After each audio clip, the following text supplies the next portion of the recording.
Cannabis Common Sense, the show that tells the truth about marijuana and the politics behind its prohibition.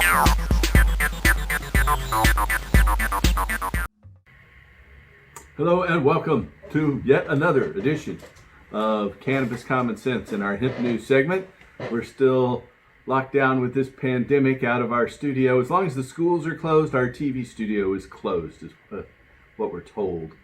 So we're not sure when that will reopen, but we're producing our show away and not doing it live like we once did. But our hemp news segment has a lot of interesting stories, and our first story tonight is out of Helena, Montana. Montanans will join voters in Arizona, New Jersey, and South Dakota this November to decide whether to legalize the adult-use marijuana market. The Montana Secretary of State has confirmed that campaign proponents, called New Approach Montana, collected the required number of signatures from registered voters to a pair of complementary measures on Montana's ballot. Statutory Initiative I-190 allows adults to possess up to 1 ounce of marijuana and to cultivate up to 4 mature plants for personal use. The state would impose a 20% tax on retail sales, and revenue from those sales would be directed towards substance abuse treatment, veteran services, health care, and other programs. The second ballot measure, CI 118, amends the state's constitution so that only those aged 21 or older may patronize the legal cannabis market. Adult use ballot initiatives have already qualified for the ballot in Arizona, New Jersey, and South Dakota. Initiatives to legalize medical access to cannabis are certified for the ballot in Mississippi and South Dakota. Proponents of a medical initiative in Nebraska are awaiting certification. Next story is out of Maine. Adult use retail cannabis sales are anticipated to begin in October, according to new guidance issued by the state's Office of Marijuana Policy. According to a statement posted by the agency on Friday, quote, the office intends to issue the first active licenses to recreational businesses on Tuesday, September 8th, 2020, end quote. Recreational sales are slated to begin on October 9th, 2020.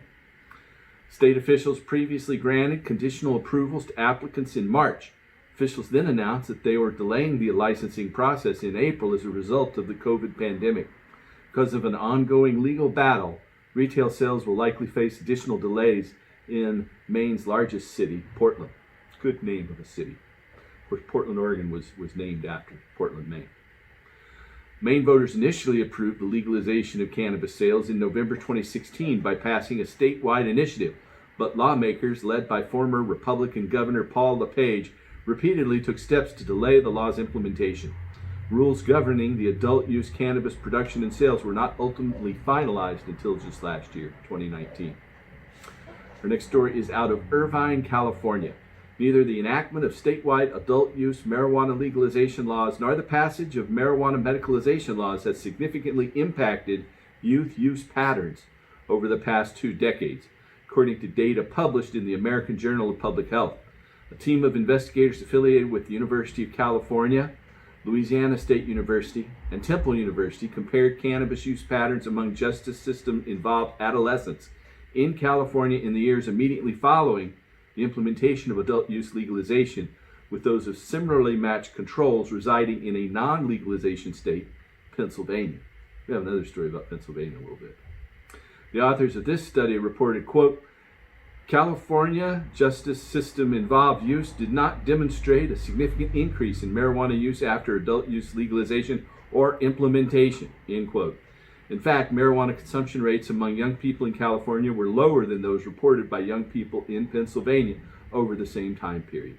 The study's findings are consistent with numerous other papers similarly concluding that liberalized marijuana policies are not independently associated with upticks in cannabis use by young people, unlike our opponents said while we were trying to legalize it. An accompanying editorial to the journal emphasized this point, stating, quote, taken as a whole, these studies suggest that marijuana legalization has not had much overall effect on marijuana use by children and adolescents, at least during the past 2 decades. From the year 2000 to 2019, marijuana legalization changed substantially. Despite these changes, adolescent marijuana prevalence has varied little. In summary, prevalence among marijuana use among adolescents has remained remarkably steady over the past 20 years, despite substantial changes in its legality across the United States during this period, end quote. This study, Marijuana Use Among Justice-Involved Youth After California's Statewide Legalization from 2015 through 2018, appears in the American Journal of Public Health. The accompanying editorial, Marijuana Legalization and Marijuana Prevalence Among Adolescents, also appears in the same issue. We've had quite a bad situation here in Portland. Cannabis dispensaries in Portland, Oregon have been targeted by at least 47 break-ins since May. Store owners believe it's the same group hitting multiple dispensaries. Portland, Oregon cannabis dispensaries have been the target of at least 47 break-ins since late May, or about 2 months. At that rate, dispensaries in the city are targeted by break-ins on every other night. 3 of the store owners were victims of armed robberies, including one in which the employees were held up at gunpoint and bound with zip ties.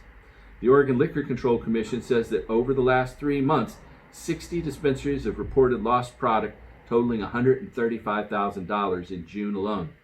Portland Extracts owner Jordan Jacobson said that his shop was hit in August and the robbers stole $200,000 worth of product.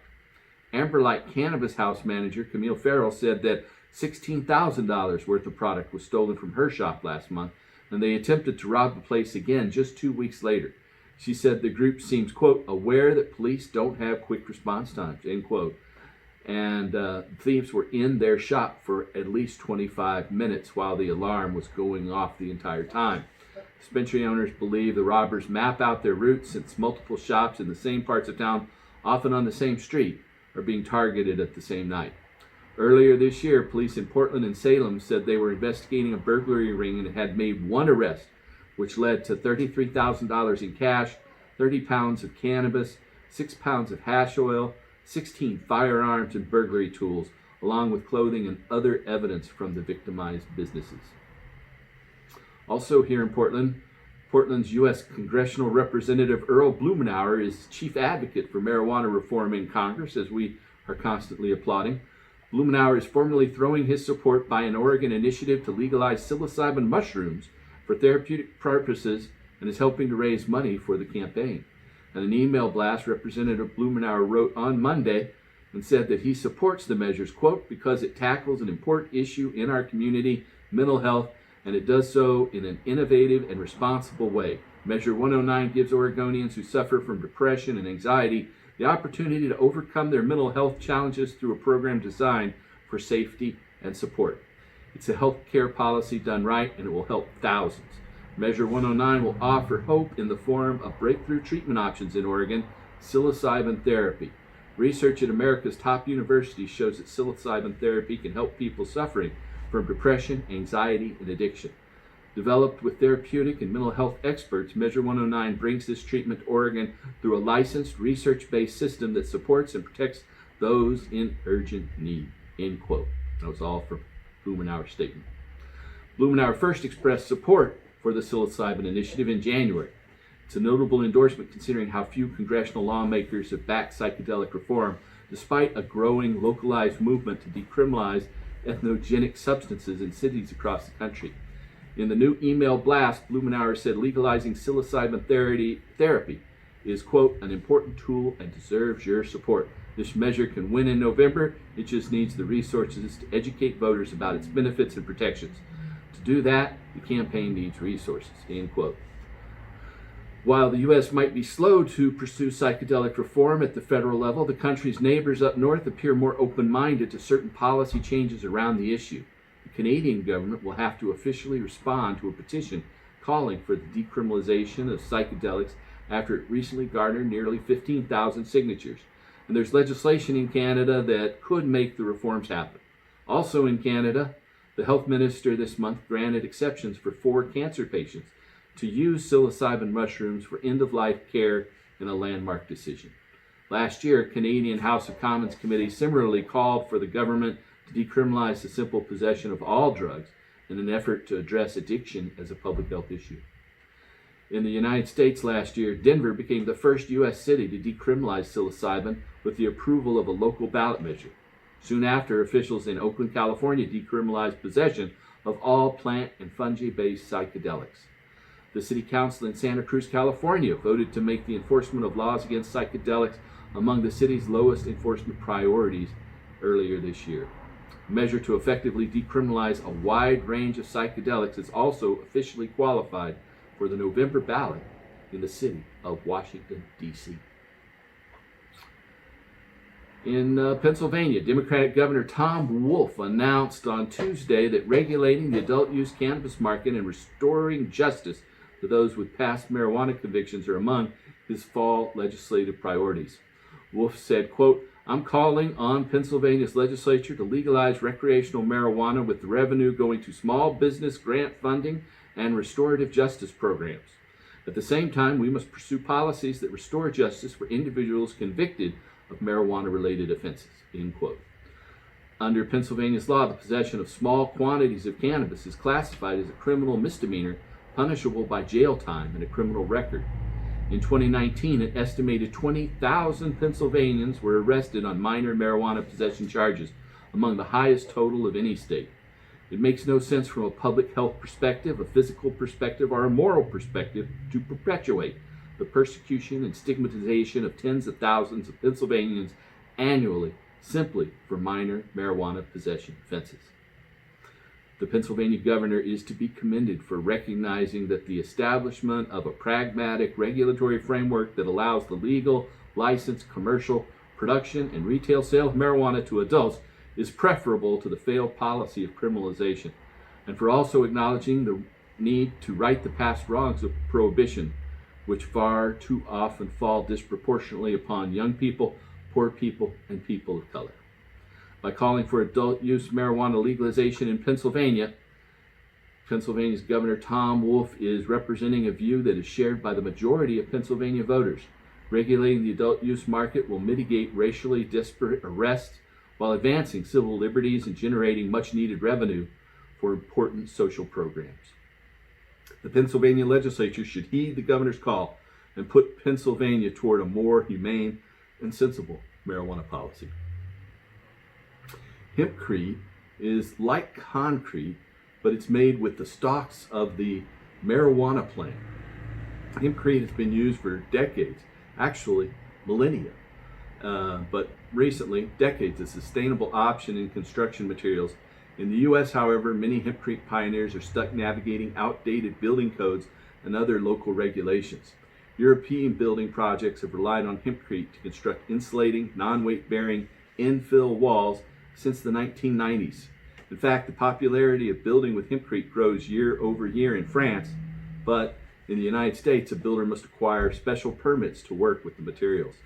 In Bellingham, Washington, one homeowner took a project using hemp line and weighed in on the pros and cons of building a house with hempcrete. Pamela Bosch is in the process of renovating her 1960s home using hemp line and has named the project the Highland Hemp House. She credits an intrigued planning and permit department worker and town interests in Bellingham for sustainability for the ease of getting the proper permits for her building.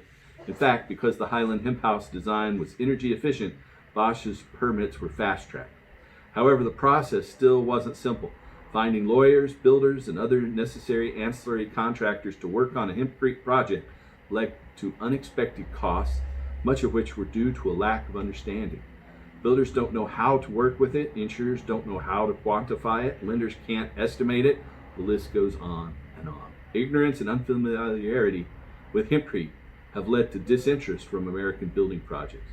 It has also made things more difficult for private citizens who are interested in using the material in their own renovations or projects. Hempcrete is a biocomposite building material made by mixing the wood inner linings of the hemp stalk or hemp herds with either lime, sand, or pozzolans. It can be found marketed under names like hemp line, cannabiote, cannabis, and isochavre. Many builders find hempcrete easier to work with than other lime mixes as it's not as brittle as concrete and that it is the first of many differences between the two building materials. Hempcrete also has just 5% of the compressive strength of residential concrete and 15% of the density of traditional concrete. Because of this, hempcrete walls must be supported by a frame made using a different material. A friend of mine down in Mexico has used coconut fiber. This grants the benefit of hempcrete while still supporting a vertical load. There are many advantages to building a structure out of hempcrete. The composite building material acts as an insulator while also regulating moisture and humidity. The porous structure of the materials and the alkaline property of the lime contribute to this effect, and also absorb excess moisture from the air when humid to cut back on the risks of mold spore formation. Some reports also suggest hempcrete could be fire resistant, and it is a certified fireproof building material in France and the UK. However, metric systems-based tests and data have been widely ignored in the United States. Many building inspectors hesitate to grant permits to build the lime composite material. Sources also state that hempcrete is pest resistant, though the source data for these claims haven't been located. One very attractive advantage of building with hempcrete is how sustainable the material is. Carbon negative. In fact, during the growth of the plant, hemp will absorb so much carbon that more CO2 is absorbed in the hempcrete wall than is used in the entire process to build it. It can also work well combined with original materials when fortifying historic buildings. As it ages well, it will turn to petrified rock, so in the best case, the structures could last hundreds of years. American architects and engineers are currently only taught how to work with wood, concrete, and steel. Research-supported data could shake up the curriculum and drive more brilliant minds to better figure out hempcrete projects and construction in the future. The Seattle Hemp Fest in-person event is officially canceled this year in light of the coronavirus. Instead, an online version of the event has been announced for October 10th through the 11th. Despite being deeply in debt and needing to turn community support due to the pandemic, HempFest look to the future where the cannabis plant should play an essential role in reshaping humanity in choosing a green renaissance theme for the October event. Our world society is facing unprecedented challenges, many of which have been exposed by the pandemic, which presents an opportunity to reset our approach to many things, as turning to the normal that produced these challenges would be a lost opportunity. From renewable energy and safe, compassionate medicine to sustainable construction practices and nutritious food products, the cannabis plant is the one natural resource that can play a role in practically every issue we face moving forward. Our last story tonight is out of New Haven, Connecticut. Medical cannabis use is associated with less frequent hospitalizations among patients living with sickle cell disease, according to clinical data published in the journal Blood Advances. A team of investigators affiliated with Yale University in Connecticut and the Sackler School of Medicine in Israel assessed the relationship between cannabis use and hospitalization rates in patients with sickle cell disease over a 6-month period.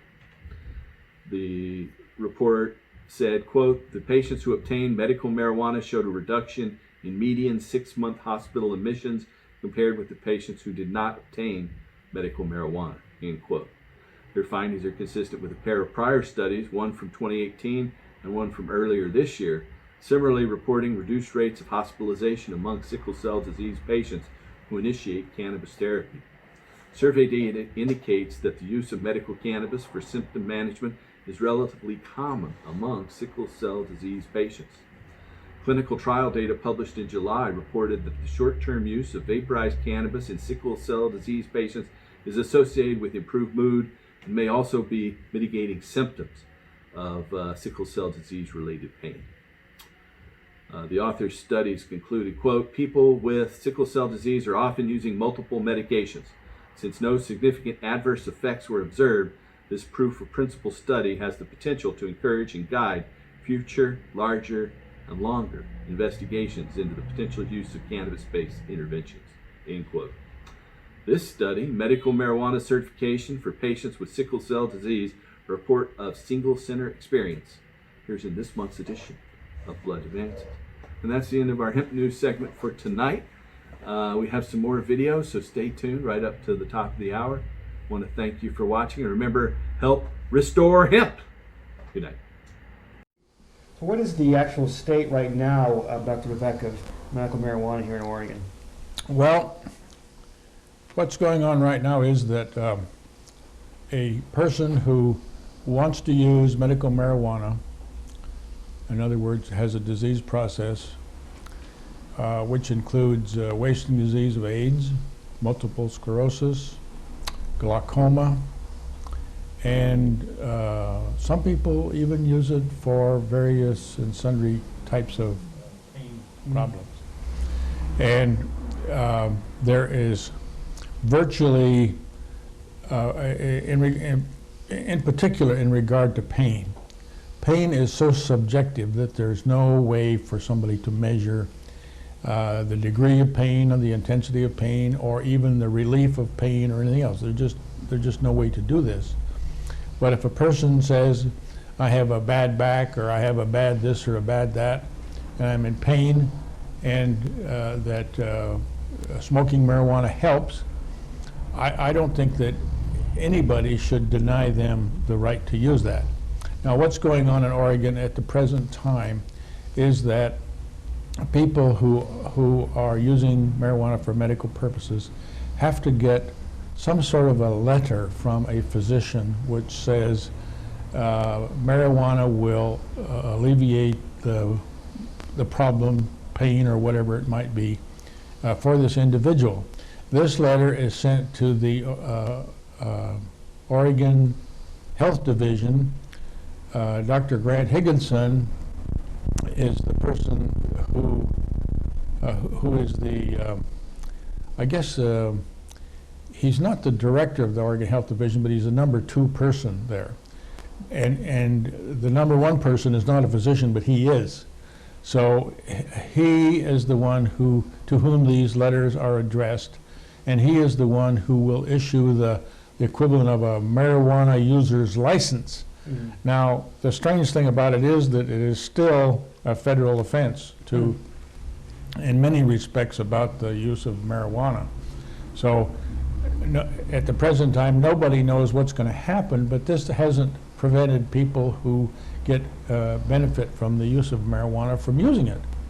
There are an estimated 100,000 people in the United States right now who admit to using it for medical purposes, and there are probably, as I understand it, around 10 million people, excuse me, who use marijuana recreationally. Now, this is, I think the so-called recreational use of this is a kind of a poor term, because I don't think people smoke tobacco for recreational purposes. I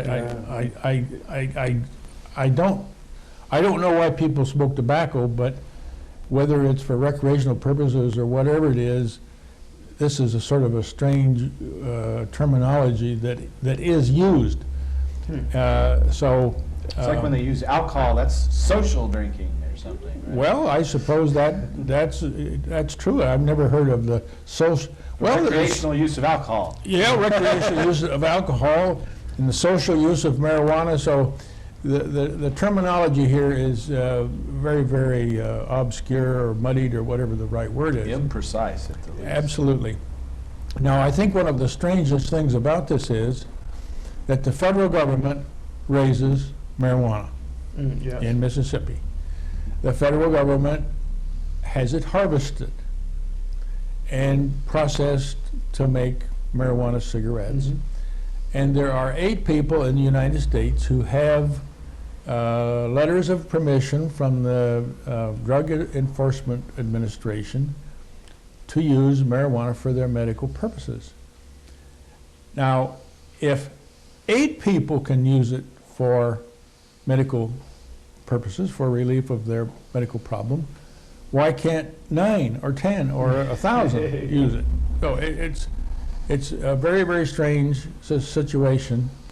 And a year and a half ago, I was one of 6 doctors who testified at the American Medical Association convention for the American Medical Association to stand behind the rights of patients to use marijuana for medical purposes. And this was passed by the House of Delegates of the American Medical Association in Dallas. The headquarters of the American Medical Association has I don't know whether the word is they've sat on their hands or sat on their heads or whatever they've done, but they haven't done anything about it. And we 6 doctors have written a letter to the Journal of the American Medical Association as the equivalent of a letter to the editor asking why hasn't the American Medical Association taken a stand on this? Well, the first letter we wrote, they sent back that we're sorry, but we're rejecting it because we have too many other things to print in the magazine or something like that. And then about 6 weeks ago, the American, what is it, the Institute of Medicine? Institute of Medicine. The Institute of National Academy Medicine of Science. from the National Academy of Science came out, very highly publicized throughout the United States, that there was considerable evidence that marijuana was good for certain medical problems.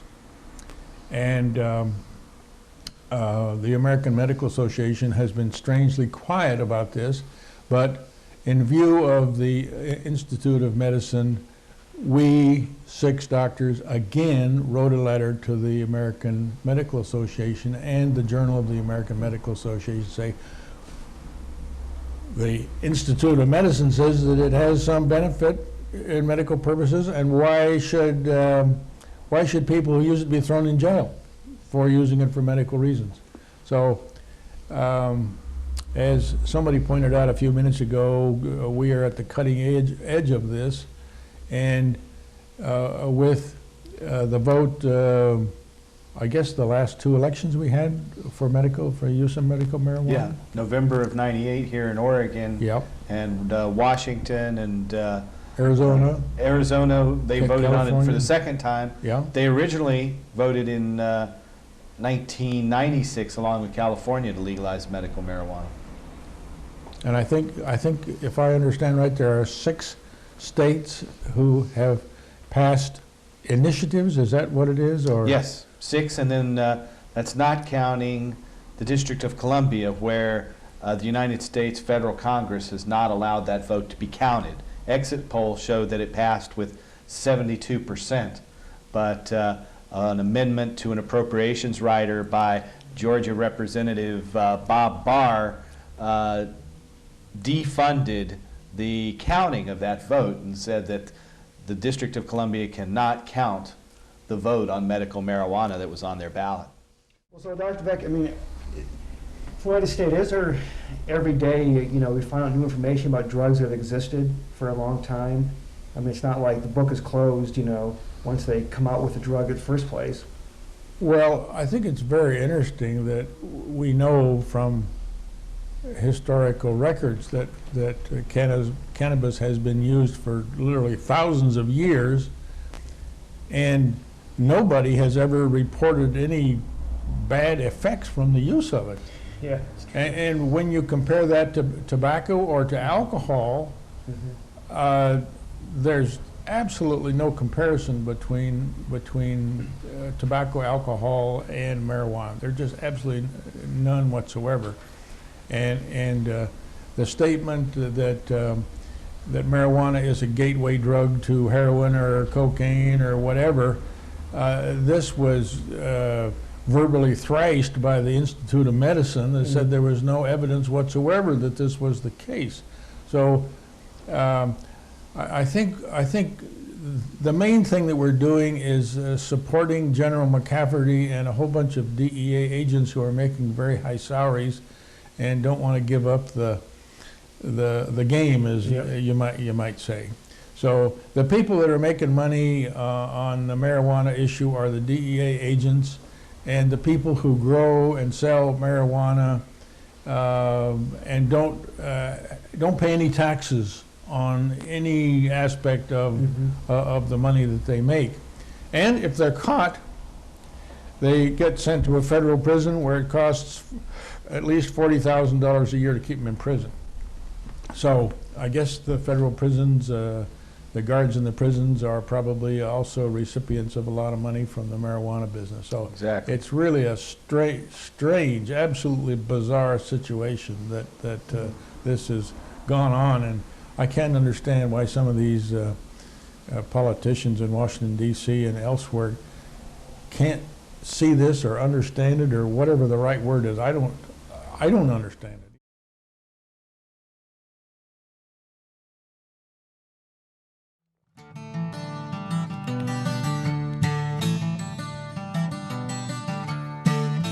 This is Mr. Henry Ford in 1941 with Popular Mechanics magazine showing off his car made from hemp. Well, come climb the mountain with me.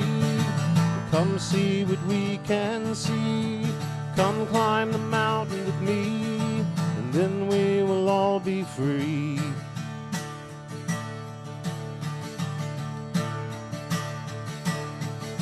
Some men are born to lead, some men have destiny. Some men plant the seed, and some men set it free. Here we had 92,000 cars a day, thousands of people parking behind the FBI building, and they arrested us and they said, you cannot do this. I said, well, I'm not going to pay you a fine and go on probation. So I did 15 days in prison rather than give them a $5 fine. Wow, You know, we had that's kind of like telling Jesus you can't practice on Sunday. it was a fine line. So come climb the mountain with me. Come see what we can see. Come climb the mountain with me, and then we will all be free. Jack here and Ed Adair. Well, hi, guys. They must be on the hemp tour. Are you on the hemp tour? One man said we must We've got hear. hemp. One man's voice was clear. One man heard the call. His vision speaks for all. The number one plant for paper, fiber, and fuel from the natural cycle had been outlawed. That somehow the synthetic cycle had won, when the number one thing in the natural cycle could outproduce it and completely clean up the atmosphere. So my partner, Captain Ed, who had become my partner in 1973 and doing the politics of this, said, we have to teach everybody in the world. So we went around and told everybody. But it was a slow process. So come open your eyes with me and come see what you can see. It's time for the world to know the emperor wears no clothes. Come open your eyes with me. It's time for you to see. It's time for the world to know the emperor wears no clothes. It's time for the world to know the emperor wears no clothes. The emperor wears no clothes. The emperor wears no clothes. The emperor wears no clothes. And the question of hemp, the question of cannabis, is the most vivid illustration of how this government has overstepped its bounds in policing the private behavior of citizens. When they told us we couldn't plant a hemp seed in the ground, they severed us from the natural cycle. That is what they seek to do. I call it the synthetic subversion, where they want to replace all the natural products on earth that used to be grown out of God's earth and God's seed, and replace them with synthetic products and knocked our farmer out of the agrarian society and the agrarian market and made the ghost towns of our small cities and villages across this country. We need to rediscover a cash crop, one that will allow our farmers to go back to the land, one that will allow our farmers to compete with the petrochemical pipelines. You plant U.S. 7% agricultural land in hemp, you will have to import another drop of oil. We can replace the spills in the Gulf. We can replace the environmental catastrophe that the petroleum pipelines have cast upon Mother Earth, and instead let our farmers grow hemp as a fuel crop. In 1991, Willie Nelson and I poured hemp oil into my Mercedes diesel and drove it across Kentucky in my bid for governor. That's why he started his biofuel plant. Listen, folks, you all have been handed a torch. Jack Hare, bless his soul, passed away. I'm getting old up here. You know, we cannot carry this ball much longer. You have to become educated. You have to learn the truth. You have to reach out there and grab the responsibility of maintaining your freedom. Every generation must rewin its own freedoms. And those very sacrifices, right up to the very last second I've been talking to you, made on your behalf, cannot continue anymore. What really counts is your all's commitment to what sacrifices you're willing to make in the future to maintain your freedom. And it's right there in front of you. I encourage you to learn the law. I encourage you to learn the political process. I encourage you to reach out there and take responsibility of your own freedom. Live your life like a warrior. God bless you all. Thanks for having me out here in Seattle. Jack Hare, the godfather of hemp movement, who really began this movement, I guess, in the early 70s, has taught us all. Jack died this last year, and I was lucky enough to be able to do his eulogy or be one of the people at his eulogy. And I made up my mind when I knew I was going to come out here, I wanted to dedicate my travel and my appearance on this show to my good friend Jack Hare. And I wrote a eulogy about him. For those of you who do not know, Jack Hare wrote The Emperor Wears No Clothes. This is the way I remember Jack Hare. Jack Hare is a social and philosophical tsunami, the ripples from whose splash will forever grace the shores of human consciousness in every freedom-loving nation. He is a grand champion of we the people and the natural cycle in our battle with the synthetic subversion which threatens the very concept of the sovereignty of each human individual. Jack's tireless efforts to eliminate the facts about cannabis have furnished freedom fighters everywhere with the tools of knowledge with which to resist the fascism of the corporate state as it seeks to subject everyone to its economic bottom line. Jack recognized that cannabis is indeed a gateway to existentialism, which enlightens our existence and is the basis of our freedom of choice. He also recognized the miraculous powers of this herb for healing, and many sick and dying people have found comfort in its use after reading his wonderful manifesto, The Emperor Wears No Clothes. I am one of them. Jack Hare's grand spirit may have left his worn-out body, but he has entered into the hearts and minds of millions of us who will be forever grateful to have been educated by his commitment to the truth. God bless you, Jack. Amen. I didn't realize I was going to be speaking to a group this afternoon, or I would have put my governor's clothes on. I'm a criminal defense attorney from Lexington, Kentucky.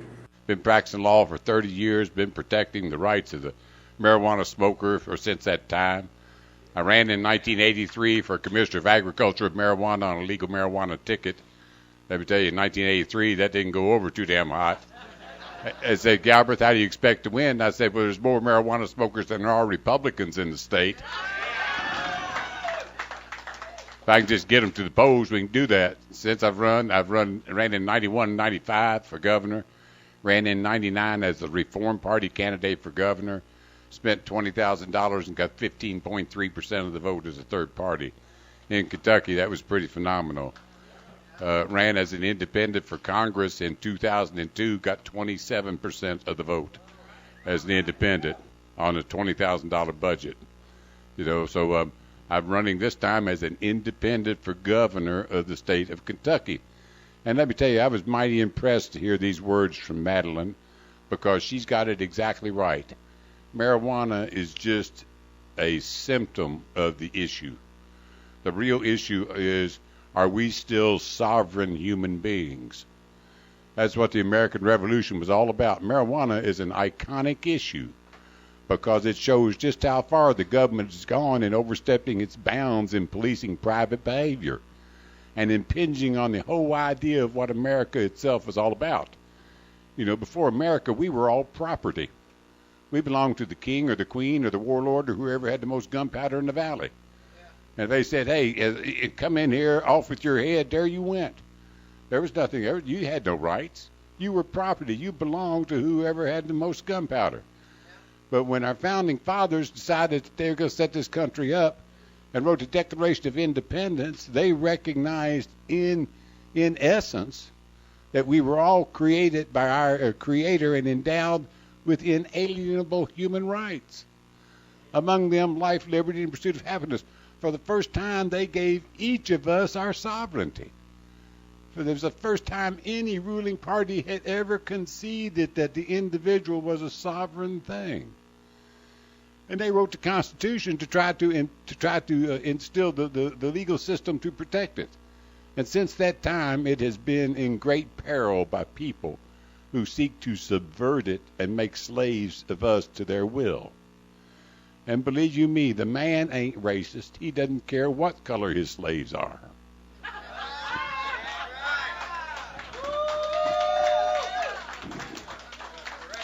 And the whole idea of having piss in a cup to hold a job in America is anathema to what America itself was built on. I've been at this. I was 24 years old and a milkman in 1971 when I decided I was grist for the mill. I was going to end up in prison or dead at an early age because I didn't understand the system. And as long as I was ignorant of the system, I was going to be a pawn in their game. So I decided I had to learn the system. And the best way to do that was to go to college and become an attorney. And if I was going to do that and put in all that work, I might as well become governor of Kentucky and change the marijuana laws and try to lift Kentucky back into prosperity.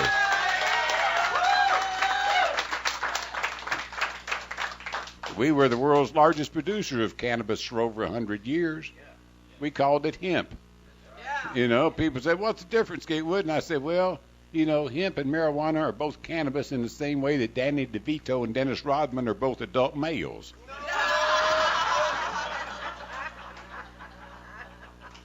You know. Yeah, but Kentucky was the world's largest producer, so we ought to return to it and let our farmers back into the niche of producing energy to solve our energy problems instead of giving all this marijuana, giving all this money over to the oil-producing countries. You know, we calculated that if you could plant 7% of the U.S. agricultural land in hemp, you wouldn't have to import another drop of oil. But, you know, what's happened is a great synthetic subversion where those people who make synthetic products have used the criminal law to criminalize farmers from producing competitive natural products in both petrochemicals and pharmaceuticals. And a great deal of our problems today could be directly associated to the people I refer to as the petrochemical, pharmaceutical, military, industrial, transnational, corporate, fascist, elite son of a bitches who have never said the Pledge of Allegiance to the flag of the United States of America or to the republic for which it stands. They're not warm and fuzzy about us or our children or grandchildren, and they see the Constitution and the Bill of Rights as impediments to the implementation of a new world order and a global economy. And that's just where it's at. And they want to flatten the world to make us all, a global economy and to erase national boundaries. But, they can't afford to give every other human being on earth the same constitutional privileges and rights that we enjoy and recognition as sovereign human beings. So they're going to have to take ours away from us in order to make us a flat earth. I ain't going down without a fight. Yeah. So in 1983, like I said, I started my political campaign. I started getting up every day in 1971, so I've been at it 40 years. And I've run for governor several times, so I have a pretty good idea about what politics is all about. I gave the keynote address at the Reform Party National Convention back in 2000, and so I've been there. I've observed the politics, and after 40 years, I'd have to be pretty dumb not to have come up with at least one good idea in those 40 years. And I do tell the folks in this race right here, if I was ever going to lie to you, I would already have been elected, because But descriptively speaking, Kentucky suffers from electile dysfunction. What's happened is that both parties have their horns locked up like two bull elk fighting over territory, while the business of the people lays dead in the dust. And neither party can produce a candidate can disengage from the partisanship long enough to work with the other side to get the job done. And my running mate, who's a beautiful lady with 6 kids, 2 of them adopted, one of her natural children has special needs, so she knows where the rubber meets the road in those women and children's issues. She and I are running totally as independents, no party affiliation whatsoever. We don't want one. We don't want all that baggage. We don't want all that corruption. We don't want it. We don't want it. You keep it. That's just a monster to be fed once you get to the trough. We're going to start returning any of the surpluses of the state back over to the people.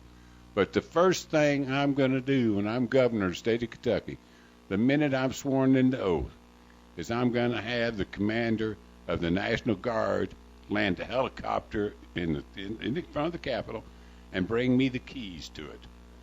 And that's the last time any one of those friggin' military helicopters is going to hover over the fields and gardens of the people of the state of Kentucky.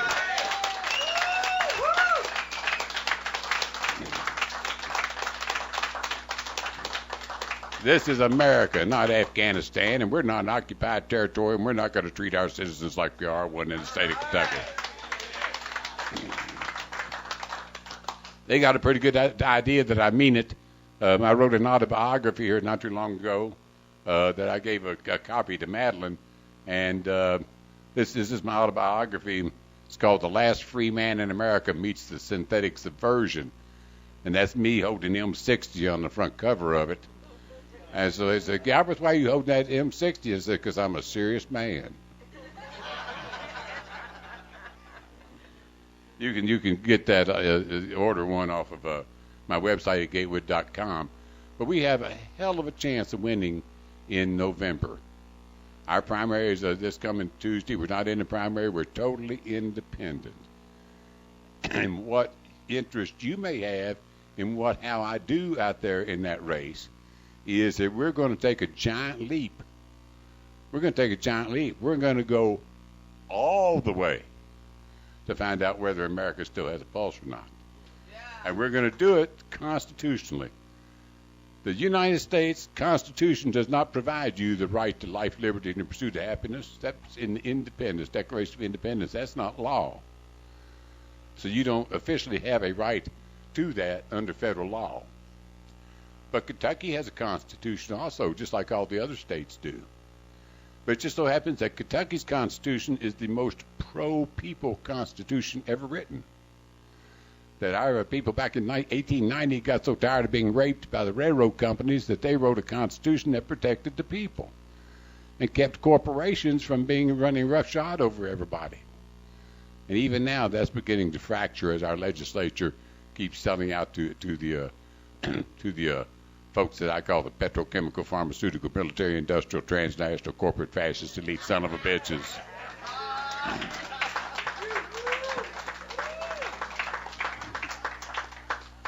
So what's going to happen is that the very first section of Kentucky's Constitution ensures that its citizens constitutionally are endowed with the right to life, liberty, and the pursuit of happiness.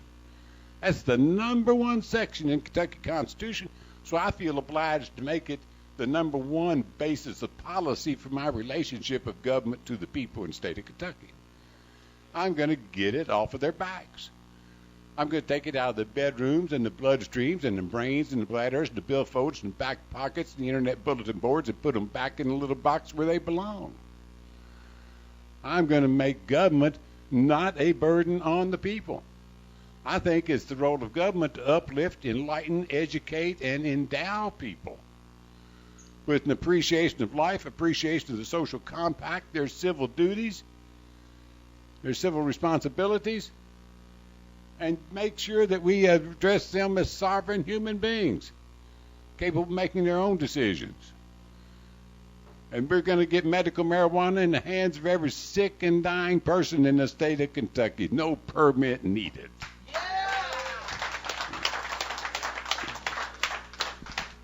I'm going to take it out of the hands of the 10 and 13 and 14-year-olds who are doing it just for kicks.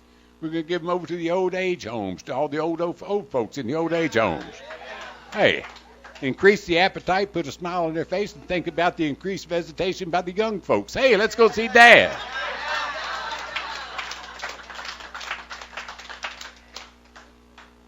So if we can do this, if I can win this, it's going to be bigger than Ventura.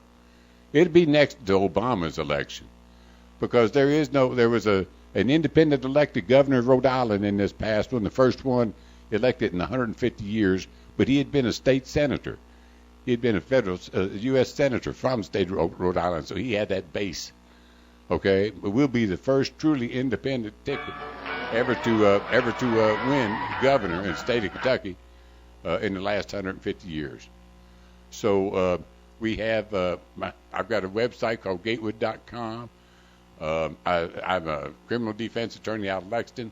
I handle criminal cases. And I'd like to represent a lottery winner or two, if any of y'all know who you are out there.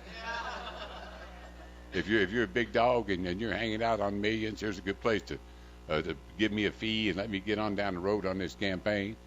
If you can drop something, 5, 10, 20 bucks in on Gatewood.com, I appreciate you doing it. I'll send you a copy of my book. An ex-governor of the state of Kentucky said it was the best statement of freedom in America that he'd ever read. On the same day, an 18-year-old girl from the middle of the mountains called me, said she had read it twice previous week, and it was the #1 seller at Joseph Beth's, top independent bookstore in America, for 11 weeks. So I left out 100% of the sex and 80% of the drugs, but it's still a kick-ass read.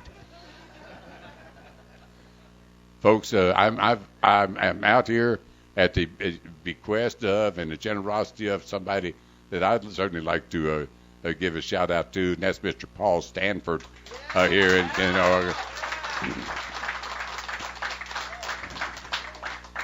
He was swell enough to let me appear on his program last night, and we're going to throw a little fundraiser over at the Clinton Street Theater. What time? At 3:30. So, to 5:30. So, I understand you all got some business to conduct at the meeting, and I hope I didn't take up too much of your time. Gatewood Galbraith, I appreciate your all's time and attention. Thank you so much. Thank you very much, May. I'd like to have you back on the show. Thank you. I'd love to come back. I'll start with where I represent. I represent South Jackson County, everything from the Green Springs through Ashland, Talent, Phoenix, into Jacksonville, into the Applegate Valley. I'm the House Democratic co-chair of the Ways and Means Committee, which is the budget committee in the state. And I have favored legalization for many years. I think prohibition has not worked. We've had decades of evidence that says prohibition does not work, and it's counterproductive. But what really spurs me on now is, having spent the last 3 or 4 years on the budget committee, signing my names to budgets that cut education for our kids, that cut health care for seniors, that make our communities less safe by cutting back public safety programs. I can't in good conscience continue to do that work of trying to rebalance the state budget through cuts when I know there is a source of revenue that is reasonable, that is rational, it's the right policy choice, and it's the right economic choice for our state, and that's the legalization of marijuana and the legalization of industrial hemp. And I'm not sure if all of you followed this, but in 2009, the legislature passed a bill confirming that the state of Oregon's policy is to have legalized industrial hemp in our state. The federal government still says we cannot grow it.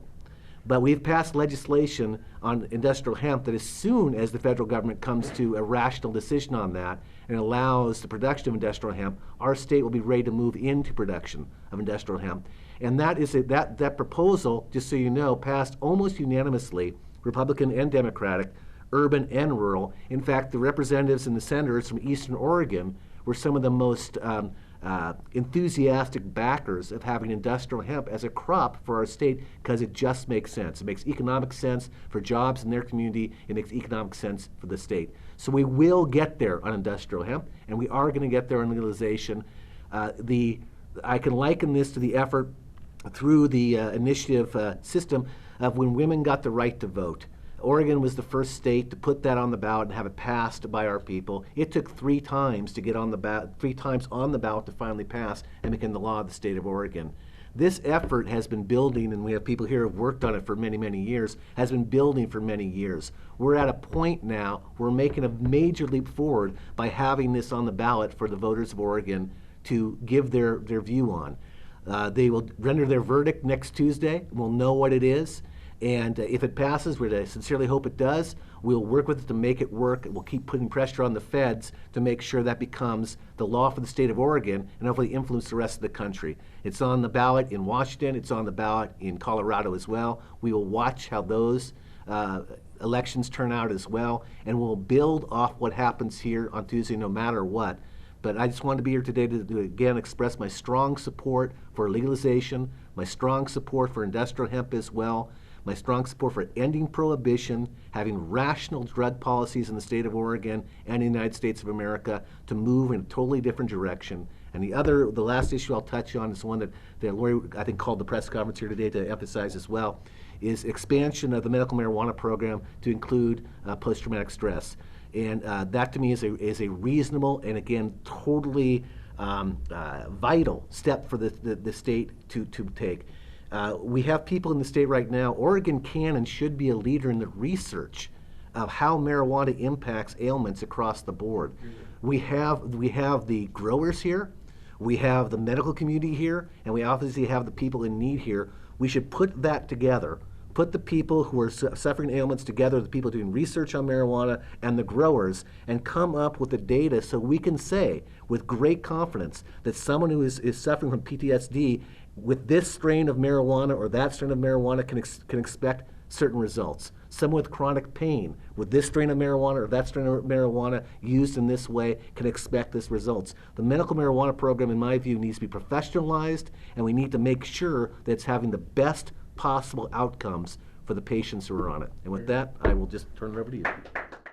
My other organization is VOTE, Victory Over the Enemy. Hey, I like that. Which is the unregistered voter in the state of California. Oh, okay. What we have to do is upgrade our standard of voting. We can send people to the moon, and we're sending satellites into outer space. I believe that our system of voting in this country is very antiquated, very old. It needs to be renewed and revised and updated. I think that the voting should be more important than Christmas.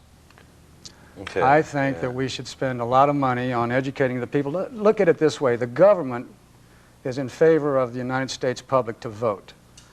I feel that it's our duty to show them or to find a way to help the government find ways to help people vote. And I think with television, the telephone, computer optics, and satellite dishes and all this technology that we've got, we should be able to sit home and vote on all these important issues. And I'm sure the government wants everybody to vote.